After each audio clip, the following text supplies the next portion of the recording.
Sinbad جہازی کی کہانی۔ پرانے وقتوں میں مسلمانوں کے خلیفہ ہارون رشید کا دارالحکومت بغداد تھا۔ اس زمانے میں بغداد کو دنیا بھر میں اہمیت حاصل تھی۔ بغداد کے بازاروں میں دنیا کی ہر نعمت اور آسائش دستیاب تھی۔ لوگ دور دور سے بغداد کی سیر کرنے اور وہاں کے عالم فاضل لوگوں سے علم حاصل کرنے آتے تھے۔ اس میں عالی شان محل، خوبصورت حویلیاں اور کتابوں سے بھرے ہوئے کتب خانے تھے۔ شہر بغداد میں تاجر اور مزدور، عالم اور فاضل، ہنرمند اور کاریگر، ہر طرح کے لوگ آباد تھے۔ خلیفہ ہارون رشید کے عہد میں شہر بغداد میں سندباد حمال نام کا ایک غریب آدمی رہتا تھا۔ حمال عربی زبان میں خلی کو کہتے ہیں، جس کا مطلب ہے بوجھ اٹھانے والا۔ سندباد کے نام کے ساتھ بھی اس لیے حمال لگا تھا کہ وہ لوگوں کا سامان اپنی کمر پر لاد کر ایک جگہ سے دوسری جگہ پہنچا کر روزی کماتا تھا۔ ایک دن سندباد حمال اپنی کمر پر بھاری بوجھ اٹھائے چلا جا رہا تھا۔ گرمی کا موسم تھا، سورج تو جیسے آگ برسا رہا تھا۔ چلتے چلتے وہ ایک شاندار حویلی کے سامنے سے گزرا۔ حویلی کے باہر گھنے درختوں کی لمبی قطار تھی۔ درختوں کے نیچے مسافروں کے بیٹھنے کے لیے سنگی مرمر سے بنی آرام دہ کرسیاں رکھی گئی تھی۔ گرمی سے بے حال لوگوں کی پیاس بجھانے کے لیے ٹھنڈے پانی کی سبیل بھی موجود تھی۔ سندباد حمال پہلی بار اس جگہ سے گزرا تھا۔ اس نے اپنی کمر سے سامان اتار کر زمین پر رکھا اور پانی پی کر کرسی پر بیٹھ گیا۔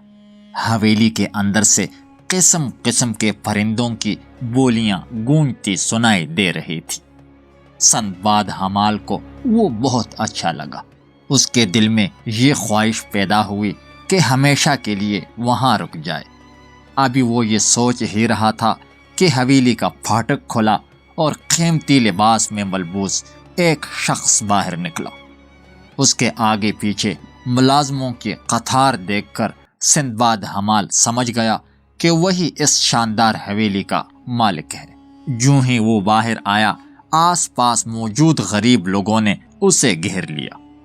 حویلی کا مالک سب میں اشرفیاں تقسیم کرنے لگا۔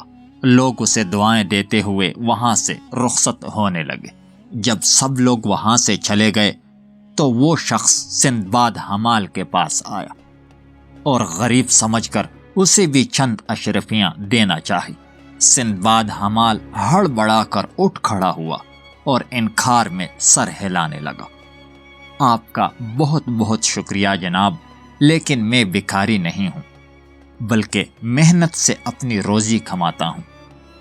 سندباد حمال نے اعتماد سے بھرپور لہجے میں کہا۔ حویلی کا مالک یہ سن کر کچھ حیران ہوا، کیونکہ آج تک کسی نے بھی اس کے ہاتھ سے کچھ لینے سے انکار نہیں کیا تھا۔ وہ مزید کچھ کہے بغیر حویلی کے اندر چلا گیا۔ سندباد حمال نے بھی وہاں سے چلنے کا ارادہ کیا۔ اس سے پہلے کہ وہ اپنا سامان اٹھا کر وہاں سے روانہ ہوتا، ایک ملازم حویلی سے باہر آیا اور اس سے کہا کہ حویلی کا مالک اس سے ملنا چاہتا ہے۔ سندباد حمال یہ سن کر ڈر گیا۔ وہ یہ سمجھا کہ حویلی کا مالک اس بات پر ناراض ہے کہ اس نے اس کی خیرات لینے سے انکار کیا ہے اور اب اسے سزا دینا چاہتا ہے۔ اپنے مالک سے کہو کہ میں جا چکا ہوں، اس نے ملازم سے التجا کرتے ہوئے کہا اور اپنا سامان اٹھا کر چلنے لگا۔ حویلی کے ملازم نے اندازہ لگا لیا کہ وہ ڈر رہا ہے۔ اب کی بار وہ پیار اور نرمی سے بولا، گھبرانے والی کوئی بات نہیں، ہمارا مالک بہت نیک دل انسان ہے، وہ تمہیں کچھ نہیں کہے گا۔ تم ایک بار اندر آ کر اس سے مل لو، وہ تمہارے حق میں زیادہ بہتر ہوگا۔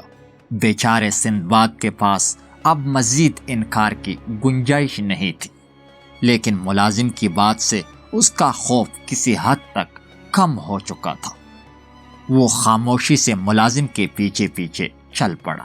ملازم اسے ایک وسیع ہال میں پہنچا کر واپس ہو گیا۔ سندباد نے دیکھا کہ ہال کے وسط میں طرح طرح کے کھانوں سے سجا دسترخوان بچھا ہوا تھا۔ حویلی کا مالک اپنے دوستوں کے ساتھ کھانے میں مصروف تھا۔ حویلی کی اندرونی سجاوٹ اور شان و شوکت دیکھ کر سندباد کے ہوش اڑ گئے۔ اس نے اپنی زندگی میں کبھی بھی ایسا منظر نہیں دیکھا تھا۔ حویلی کے مالک نے اپنی جگہ سے اٹھ کر اس کا استقبال کیا اور اپنے ساتھ دسترخوان پر بٹھا لیا۔ مجھے تمہاری خودداری نے بہت متاثر کیا ہے، حویلی کے مالک نے اس سے کہا۔ آؤ اور ہمارے ساتھ کھانے میں شریک ہو جاؤ۔ پہلے تو سندباد کچھ ہچکچایا، لیکن حویلی کے مالک کا خلوص اور اپنائیت دیکھ کر ان سب کے ساتھ بیٹھ گیا۔ اس نے بسم اللہ پڑھ کر کھانا شروع کیا اور خوب ڈٹ کر کھایا۔ جب اس کا پیٹ بھر گیا تو اس نے ہاتھ منہ دھوئے اور حویلی کے مالک کا شکریہ ادا کرتے ہوئے کہا، اللہ تعالیٰ آپ کو جزائے خیر عطا فرمائے۔ آج آپ نے ایک غریب مزدور کی میزبانی کا حق ادا کر دیا۔ تم نے جو کچھ بھی کھایا وہ تمہارا اپنا نصیب تھا۔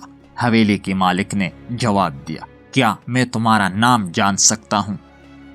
میرا نام سندباد حمال ہے، سندباد نے جواب دیا۔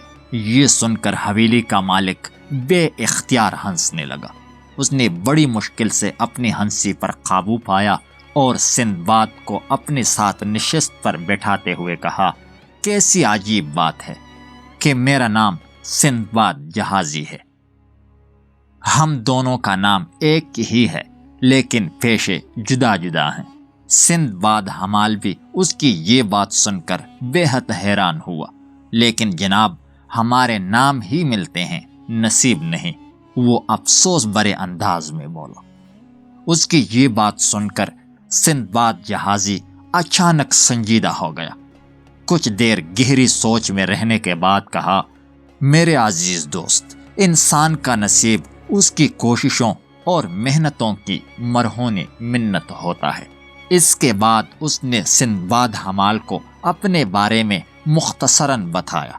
حمال یہ سن کر بہت حیران ہوا کہ سندباد جہازی ہمیشہ سے اتنا امیر نہیں تھا، بلکہ دن رات کی محنت کے بعد اس مقام پر پہنچا تھا۔ سندباد کو جہازی اس لیے کہتے تھے کیونکہ اس نے اپنی زندگی میں کئی سمندری سفر کیے تھے۔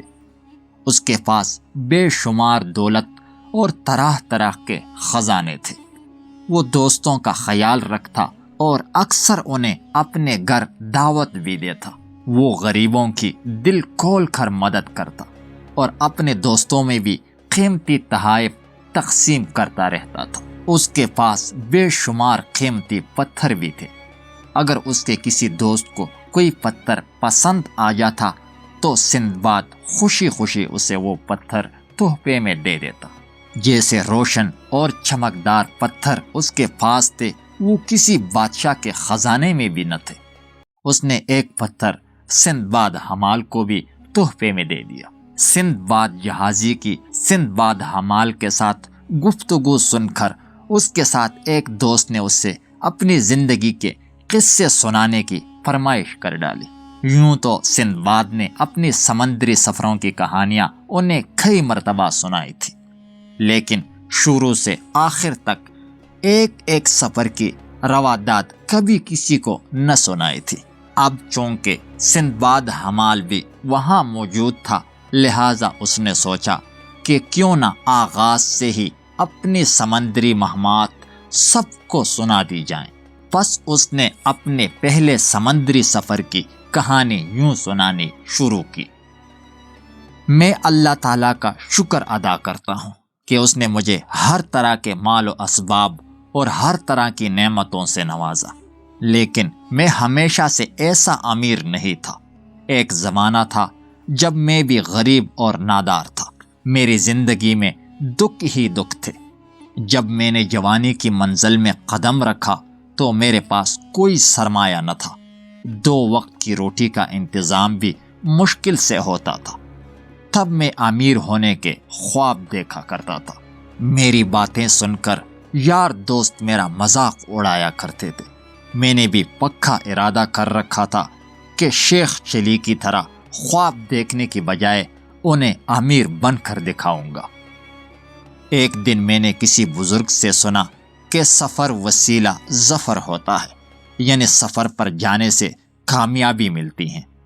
اب میں نے بھی قسمت آزمانے کے لیے سفر پر جانے کا ارادہ کیا۔ چنانچہ میں نے اپنا مکان اور گھر کا تمام مال و اسباب بیچ ڈالا۔ مجھے کل 3000 درہم ملے، جن سے میں نے تجارت کا سامان خریدا اور بصرہ لے گیا، جہاں سے بحری جہاز دوسرے ملکوں کو مال تجارت لے جایا کرتے تھے۔ وہاں میں نے ایک بہت بڑے بحری جہاز کے کپتان سے بات کی۔ اس نے مجھے بتایا کہ اس کے جہاز پر 10 تاجر اپنا مال تجارت کے لیے لے کر جا رہے ہیں، اور یہ جہاز مشرقی جزیروں سے ہوتا ہوا آگے جائے گا۔ مشرقی جزائر میں آج کل ہیروں کی تجارت خوب ہو رہی ہے۔ تاجر وہاں اپنا مال بیچ کر ہیرے جواہرات خریدیں گے اور پھر اسی جہاز سے بصرہ واپس آئیں گے۔ اگر تم چاہو تو ہمارے ساتھ اس سفر پر جا سکتے ہو۔ کپتان کی بات سن کر میں بھی ان کے ساتھ سفر پر جانے کے لیے تیار ہو گیا۔ کپتان کے ساتھ معاملہ طے پاتے ہی میں نے بھی اپنا مال و اسباب جہاز میں رکھوا دیا۔ اگلے دن ہم اللہ تعالیٰ سے کامیاب سفر کی دعائیں مانگتے روانہ ہو گئے۔ جہاز چونکہ نیا تھا، اس لیے اس کی رفتار بہت تیز تھی۔ بہت جلد ہم کھلے سمندر میں سفر کرنے لگے۔ کئی دن اور راتیں یوں ہی گزر گئی۔ آخر ایک بندرگاہ آئی۔ ہم نے وہاں سے کچھ سامان خریدا اور آگے چل پڑے۔ اسی طرح 1-2 اور بندرگاہیں آئی اور مزید خرید و فروخت ہوئی۔ ساتھیوں کی رہنمائی اور مشورے سے میں نے بھی منافع پر مال بیچا اور خریدا۔ اسی طرح سفر کرتے ہوئے ہمارا گزر ایک ایسے جزیرے پر سے ہوا جو سبزے سے ڈھکا ہوا تھا۔ سمندر کے بیچ خشکی کا وہ سرسبز ٹکڑا جنت سا نمونہ پیش کر رہا تھا۔ جہاز کے کپتان نے کہا، حیرت ہے، یہ جزیرہ میں نے پہلے یہاں کبھی نہیں دیکھا۔ بہرحال یہ چھوٹی چھوٹی گھاس پھوس ظاہر کرتی ہے کہ یہاں ضرور تازہ پانی بھی ہوگا۔ اپنی دوربین سے جزیرے کا جائزہ لینے کے بعد وہ جہاز کو ساحل کے قریب لے گیا۔ تمام مسافر اتر کر جزیرے کے مختلف حصوں کی سیر پر نکل گئے۔ سوچا کہ ذرا آگے جا کر جزیرے کی زمین دیکھ لوں۔ ٹہلتا ٹہلتا اپنے ساتھیوں سے کچھ دور چلا گیا۔ یہ دیکھ کر میں کچھ حیران ہوا کہ جزیرے کی سطح عام زمین کے مقابلے میں خاصی نرم اور لچکدار تھی۔ میں نے اپنے ساتھیوں سے اس بات کا تذکرہ کیا کہ انہوں نے بھی حیرت کا اظہار کیا۔ اس دوران کچھ ملاح کھانا پکانے میں مصروف ہو گئے تھے۔ انہوں نے گھاس پھوس جمع کر کے آگ جلائی۔ عین اسی وقت 2 عجیب و غریب باتیں ہوئی۔ اول یہ کہ جزیرہ ہلنے لگا، اور دوم ایسی آواز سنائی دینے لگی جیسے کوئی جانور گہری سانس خارج کر رہا ہو۔ اچانک جہاز پر سے کپتان حلق پھاڑ کر چیخا، اپنی خیریت چاہتے ہو تو سب لوگ فوراً جہاز پر واپس آ جاؤ۔ یہ کوئی جزیرہ نہیں بلکہ حوت الموت نامے ایک بہت بڑی مچھلی ہے جو حضرت آدم علیہ السلام کے زمانے سے سمندر کی سطح پر سو رہی تھی۔ اس کی پشت پر مٹی جم گئی تھی اور پیڑ پودے اگ آئے تھے۔ اب تمہاری جلائی ہوئی آگ نے اس کو جگا دیا ہے۔ بھاگو، تھوڑی ہی دیر میں یہ مچھلی سمندر میں غوطہ لگائے گی اور تم سب ڈوب جاؤ گے۔ کپتان کا یہ اعلان سن کر سب میں بھگدڑ مچ گئی۔ مسافر اندھا دھند جہاز کی طرف بھاگ کھڑے ہوئے۔ جو لوگ جہاز کے قریب تھے وہ تو خیریت سے اس پر سوار ہو گئے، لیکن چند مسافر جو ذرا فاصلے پر تھے ان سے پیچھے رہ گئے۔ بدقسمتی سے میں بھی ان میں شامل تھا۔ اس سے پہلے کہ ہم سب جہاز تک پہنچ پاتے، جزیرہ بڑے زور سے ہلا اور غڑاپ سے سمندر میں ڈوبتا چلا گیا، ٹھیک اسی وقت جیسے طوفان آ گیا۔ جب ہوش آیا تو دیکھا کہ میں پانی میں غوطے لگا رہا ہوں۔ جزیرہ اور جہاز دونوں ہی غائب ہو چکے تھے۔ میں رو رو کر اللہ تعالیٰ سے دعا مانگنے لگا، اے میرے اللہ، مجھ پر رحم فرما، مجھے اس مصیبت سے نجات دلا۔ اللہ تعالیٰ بڑا رحیم و کریم ہے۔ ادھر میں نے دعا مانگی، ادھر ایک درخت کا خاصا بڑا تنا پانی کے اوپر بہتا ہوا میرے قریب آیا۔ محاورہ مشہور ہے کہ ڈوبتا ہوا آدمی اپنے آپ کو بچانے کے لیے کسی بھی چیز کا سہارا لینے کی کوشش کرتا ہے۔ میں نے بھی فوراً درخت کا تنا پکڑ لیا اور یوں اس سے لپٹ گیا جیسے وہ میرا برسوں پرانا بچھڑا ہوا کوئی دوست ہو۔ یوں مجھے جان بچانے کا سہارا مل گیا، لیکن مصیبت ابھی ٹھلی نہ تھی۔ سمندر کی لہریں مجھے ادھر سے ادھر پٹکتی جاتی تھیں۔ اس دوران سمندر کا نمکین پانی منہ میں جاتا تو ایک عجیب سی تلخی حلق میں اتر جاتی۔ میری جسمانی قوت اور برداشت کم پڑتی جا رہی تھی۔ خشکی کا کوئی نام و نشان نہ پا کر حوصلہ بھی جواب دیتا جا رہا تھا۔ درخت کے تنے کو قابو رکھنے کی وجہ سے میرے بازو بھی بے حد تکلیف میں تھے۔ مجھے یہ بھی ڈر تھا کہ کہیں درخت کا تنا ہاتھوں سے نکل ہی نہ جائے۔ اس دوران میں گھڑ گھڑا کر دعا بھی مانگتا جا رہا تھا۔ ہوا کے تھپیڑے رفتہ رفتہ مجھے خشکی کی طرف لے گئے۔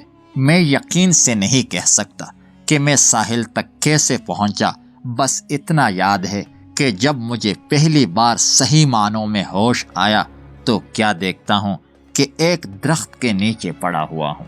تقریباً تمام رات میں اسی طرح نیم بے ہوشی کی حالت میں پڑا رہا۔ اس طرح پڑے رہنے سے مجھے کچھ آرام ملا تو ہوش بھی ٹھکانے آنے لگا۔ اگلے دن کا سورج طلوع ہوتے ہی میری حالت اس حد تک سنبھل گئی کہ چند قدم تک کا فاصلہ خود کو گھسیٹ گھسیٹ کر طے کر سکتا تھا۔ پیاس سے حلق میں کانٹے چبھ رہے تھے۔ بھوک نے الگ برا حال کر رکھا تھا۔ اللہ تعالیٰ کا نام لے کر میں خود کو گھسیٹ گھسیٹ کر کسی نہ کسی طرح آگے بڑھتا رہا۔ شاید اللہ تعالیٰ کو میری حالت پر رحم آ گیا اور کچھ ہی دور ایک پھلدار درخت کے پاس صاف شفاف پانی کی ندی بہہ رہی تھی۔ میں نے پاک پروردگار کا لاکھ لاکھ شکریہ ادا کیا اور بے اختیار پانی پینے لگا۔ پانی پی کر بدن میں کچھ تازگی آئی، پھر اسی پانی سے غسل کیا اور تازہ دم ہونے کے بعد اسی درخت کے پھل کھا کر سو گیا۔ اگلے 2 دن تک یہی میرا معمول رہا۔ جب طاقت کچھ بحال ہوئی تو جزیرے کی سیر کا ارادہ کیا۔ ظاہر ہے میں باقی کی تمام عمر اسی درخت کے نیچے تو نہیں گزار سکتا تھا۔ اس بات کا بھی امکان تھا کہ وہاں کوئی انسانی آبادی موجود ہو جس کی مدد سے میں واپس اپنا گھر لوٹ سکوں۔ مال و اسباب بحری جہاز کے ساتھ پہلے ہی میرے ہاتھ سے نکل چکے تھے۔ میری حیثیت ایک فقیر سے زیادہ نہیں تھی۔ میں اللہ تعالیٰ کا نام لے کر آگے بڑھا۔ دن بھر چلتا رہا مگر کسی انسان کا نام و نشان تک نظر نہ آیا۔ میں چپکے چپکے چلا جا رہا تھا کہ اچانک ہنہنانے کی آواز سنائی دی۔ میں فوراً رک گیا۔ آواز گھنی جھاڑیوں کے پھارے سے آ رہی تھی۔ اس طرف گیا تو میری حیرت کی انتہا نہ رہی۔ ایک بڑی چراگاہ میں 10-20 گھوڑے خاموشی سے گھاس چر رہے تھے۔ ان میں سے ایک گھوڑا جھاڑیوں کے قریب آ کر پتھروں پر منہ مار رہا تھا۔ یہ اسی کی آواز تھی جس نے مجھے اس طرف متوجہ کیا تھا۔ میں نے چراگاہ میں داخل ہو کر غور کیا تو تمام گھوڑوں کو بے حد خوبصورت اور اعلیٰ نسل کا پایا۔ یا الہی، اس ویرانے میں اس قدر خوبصورت گھوڑے، اے پاک پروردگار، یہ کیا قصہ ہے؟ میرے منہ سے یہ الفاظ ادا ہی ہوئے تھے کہ ایک طرف سے گرجدار آواز سنائی دی، خبردار کسی بھی گھوڑے کے قریب نہ جانا ورنہ تیر تمہارے سینے کے پار نکل جائے گا۔ میں جہاں تھا وہیں رک گیا۔ تھوڑی دیر بعد ایک آدمی بھاگتا ہوا میری طرف آیا۔ میں اسے دیکھ کر خوش ہوا اور ڈرا بھی۔ میں نے کہا، بھائی معاف کرنا، میں ایک راہ سے بھٹکا ہوا مسافر ہوں۔ ابھی ابھی ان گھوڑوں پر نظر پڑی تو انہیں دیکھنے کے لیے رک گیا۔ کیا یہ گھوڑے آپ کے ہیں؟ اس نے میری بات پر کوئی دھیان دیے بغیر کہا، کون ہو تم اور یہاں کیوں آئے ہو؟ اس نے تیر کمان یوں پکڑ رکھا تھا جیسے کسی بھی لمحے تیر چلا دے گا۔ میں نے ڈرتے ڈرتے اسے اپنے آپ پر بیتی ہوئی کہانی سنائی تو اسے کچھ اعتبار آ گیا اور اس نے کمان سے تیر نکال کر واپس ترکش میں ڈال دیا۔ یہ دیکھ کر میرا بھی خوف کچھ کم ہو گیا۔ مزید کچھ کہے سنے بغیر وہ میرا ہاتھ پکڑ کر چراگاہ کے پار واقع ایک غار میں لے گیا۔ پہلے اس نے مجھے پانی پلایا اور پھر دسترخوان پر بٹھایا جس پر کھانے پینے کی مختلف اشیاء موجود تھی۔ اس کی دعوت پر میں بھی اس کے ساتھ کھانے میں شریک ہو گیا۔ کھانے کے دوران ہم آپس میں باتیں بھی کرنے لگے۔ اس نے بتایا کہ یہ جزیرہ سلطنت ایران کا حصہ ہے۔ ایران کا بادشاہ جس کا نام مہر آغاز ہے، وہ ہر سال ایک ہفتے کے لیے اس جزیرے میں اپنے بہترین گھوڑے بیچتا ہے۔ اس جگہ کی آب و ہوا گھوڑوں کے لیے بہت اچھی ہے۔ اگرچہ جزیرہ بالکل سنسان ہے لیکن سرکار کے ملازم ضروری سامان ساتھ لاتے ہیں اور چند ہفتوں بعد گھوڑے واپس لے جاتے ہیں۔ خوش قسمتی سے وہ دن گھوڑوں کی وہاں سے روانگی کا دن تھا۔ کچھ دیر بعد دوسرے ملازم بھی وہاں پہنچ گئے۔ سب نے مجھ سے ہمدردی کی اور مجھے اپنے ساتھ لے جانے پر رضامندی ظاہر کی۔ دوسرے دن ہمارا قافلہ وہاں سے روانہ ہو گیا۔ سواری کے لیے انہوں نے مجھے بھی ایک خوبصورت گھوڑا دیا۔ راستے میں ان کی باتوں سے مجھے پتہ چلا کہ ان کا بادشاہ بڑا مہربان انسان ہے۔ وہ رعایا کو اپنی مہربانیوں سے خوش رکھتا ہے۔ رعایا بھی اس کی بے حد وفادار ہے۔ دنیا کے کونے کونے سے تاجر ان کے ملک میں آتے ہیں۔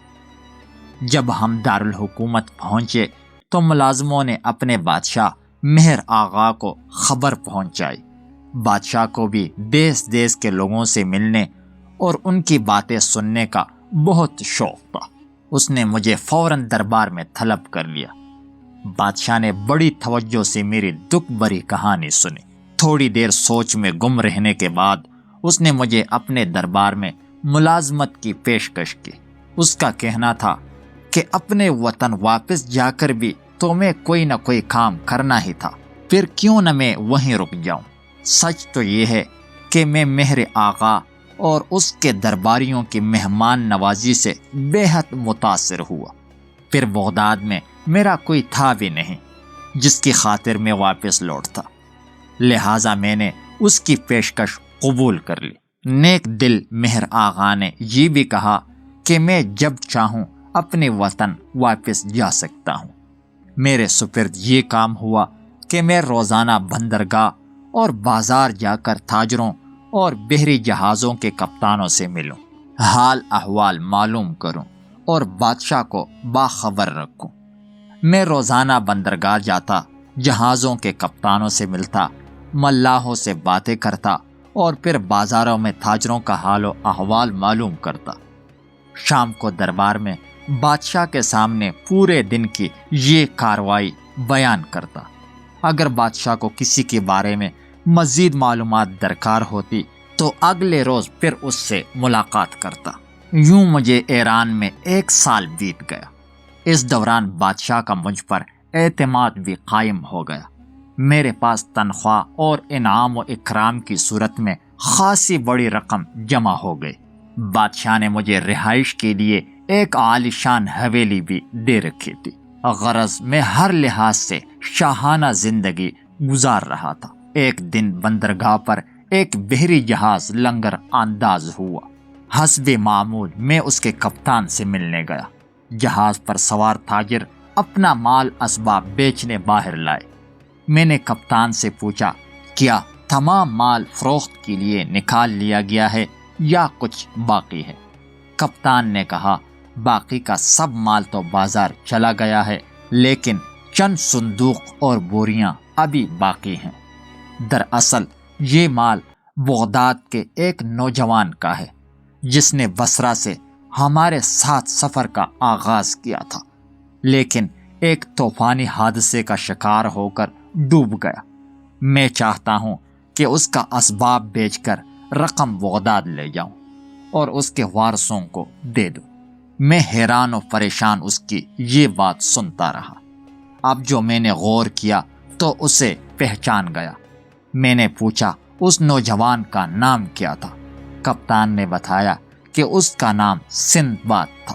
یہ سن کر پہلے تو ایک لمحے کے لیے میں سکتے میں آ گیا، پھر میں بے اختیار اللہ تعالیٰ کے حضور سجدے میں گر پڑا۔ کپتان پاگلوں کی طرح منہ کھولے مجھے دیکھے جا رہا تھا۔ شاید وہ بھی مجھے پہچان گیا تھا، لیکن ابھی بھی اسے کچھ شک تھا، جس کا اظہار اس کے چہرے سے بھی ہو رہا تھا۔ میں نے اس کی پریشانی بانپ کر کہا، جناب، پہلے آپ میری داستان سن لیجئے، پھر فیصلہ کیجئے گا کیا میں ہی وہی سندباد ہوں جس کا یہ مال ہے۔ پھر میں نے بصرہ سے لے کر حوت الموت نامی مچھلی تک کے تمام حالات اسے سنائے اور ساتھ ہی اپنے ساتھی مسافروں کے نام بھی بتا دیے۔ آہستہ آہستہ کپتان کو وہ تمام باتیں یاد آ گئیں۔